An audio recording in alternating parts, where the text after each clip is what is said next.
And welcome back, G2, with the second win here for day 5. And Wonder, my first question is going to be very simple. You were hovering Jace and Irelia in the draft. Could you explain why? Well, I mean, they just played a game previous to this one. It's a bit, I guess, unfortunate that their top laner got like a bit dumpstered by Irelia, right? So I just had to we just had to get the mental edge, right? It's not a fair trick to use, but I just had to do it. It's like a little bit cocky as well. I feel a bit bad for him at the same time, but I mean, that's the game, you know. You have to abuse the mental advantage when you can. I'm really curious about this, actually. Do you really think that there has a mental effect on players when you hover their favorite champions like this? Does it have an effect on you? Oh, I don't know. I mean, it doesn't really have an. I mean, it's funny, right? I mean, I always pay attention to, I guess, stuff like this, right? And even I think when we played against Team Liquid, I hovered all the MSI finals matchups we played. I'm not sure if I did, but I wanted to at least. I mean, it's just a fun thing that I like to do. We giggle about it backstage, you know. So I don't know if it has an effect on the player we just played against, because I mean, didn't really talk to him, you know, but it could have an effect on players, I think. All right, just something you like to do, but okay, focusing on the game here. We had both Shen and Ornn in the game, which is interesting because they have been the two top laners that have received the most bans since the beginning of group stage. So how do you explain that they fell off in ban priority recently?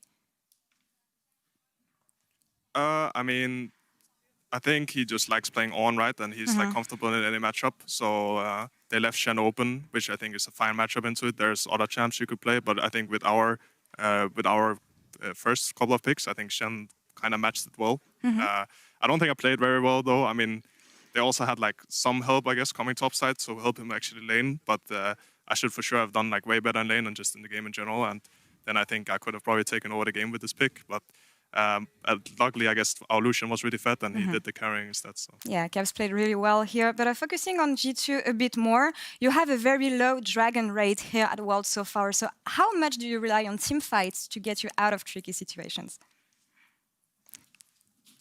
Yeah, I mean, it's not like a goal of ours to not do dragon ever or anything like this. I think we've just had very weird games on stage. We have had games where we couldn't really do anything early because of level 1 or something just went wrong, right?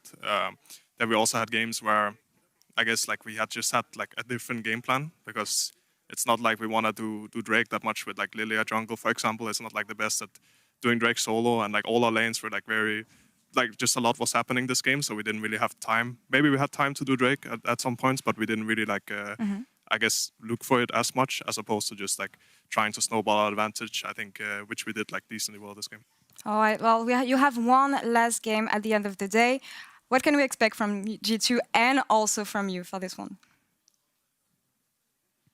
I mean, we're playing against Suning, right? It's a rematch. Last time it was quite a banger. And I mean, Bin has been showing that he's pretty good top. So I'm looking forward to my match in particular against him. But yeah, I mean, you can hopefully expect some crazy stuff going on. I think we are locked, and I think they might be locked as well. They play before that, so it could be a battle for first, which hopefully we'll win. If not, then well, I think we can beat other teams in other groups, so we should be fine. We're excited about this game nonetheless. But Wonder, thank you very much for the interview, and good luck for the last game in group stage.